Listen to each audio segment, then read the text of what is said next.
Welcome to the Wretched Hive podcast. I got a bad feeling about this. Moss Eisley Spaceport. What are you talking about? You will never find a more wretched hive of scum and villainy. This is ridiculous. We must be cautious. Actually, we're just a bunch of guys talking about Star Wars and other stuff. I'm looking forward to having some real talk with some real folks. That's good news. I like the sound of that. Merry Christmas! Happy Hanukkah! Happy Kwanzaa! Happy Boxing Day? Almost. Happy Life Day. However it is that you celebrate the holidays, we here at the Wretched Hive are so grateful to be able to be a small part of your holiday season, and we would like to offer a traditional reading of Clement Clarke Moore's "'Twas the Night Before Christmas." 'Twas the night before Christmas, when all through the house not a creature was stirring, not even. The stockings were hung by the chimney with care, in hopes that Steve soon would be there. The children were nestled all snug in their beds, while visions of sugar plums danced in their heads. Sounds great, Greg. And Mama in her kerchief, and I in my cap, had just settled down for a long winter's nap. God, Nico! When out on the lawn there rose such a clatter, I sprang from the bed to see what was the matter.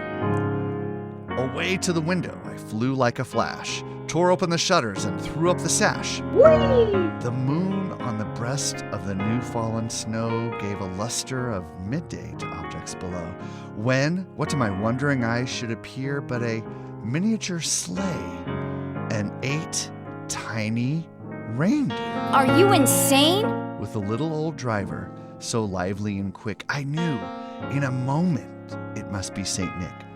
More rapid than eagles his courses they came, and he whistled and he shouted and called them by name. Now Dasher, now Dancer, Prancer and Vixen, on Comet, on Cupid, on Donner and Bob Iger. To the top of the porch, to the top of the wall. Now dash away, dash away, dash away all.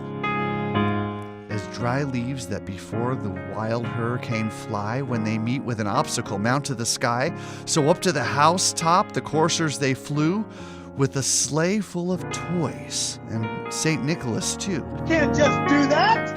And then in a twinkling I heard on the roof the prancing and pawing of each little hoof. Do it, do it, do it, do it, do it, do it. As I drew in my head and was turning around, down the chimney St. Nicholas came with a bound. He was dressed all in fur from his head to his foot. I don't wear a mask for the same reason I don't wear underwear.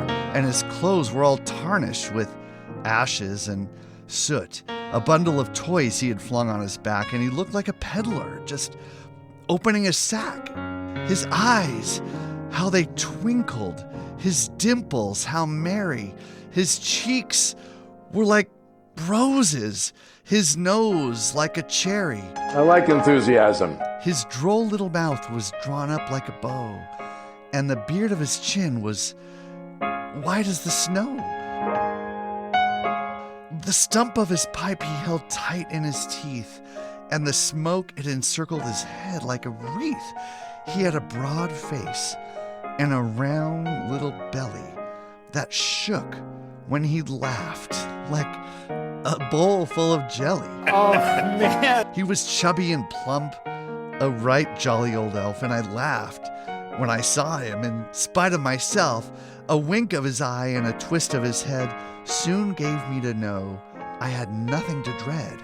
He spoke not a word, but went straight to his work and filled all the stockings. Then turned with a jerk and laying his finger aside to his nose and giving a nod, up the chimney he rose. He sprang to his sleigh, to his team gave a whistle, and away they all flew like the dawn of a thistle. But I heard him exclaim, ere he drove out of sight, Did it come from Lucasfilm? Happy Christmas to all, and to all a good night. I'm sorry, Dave. I agree entirely.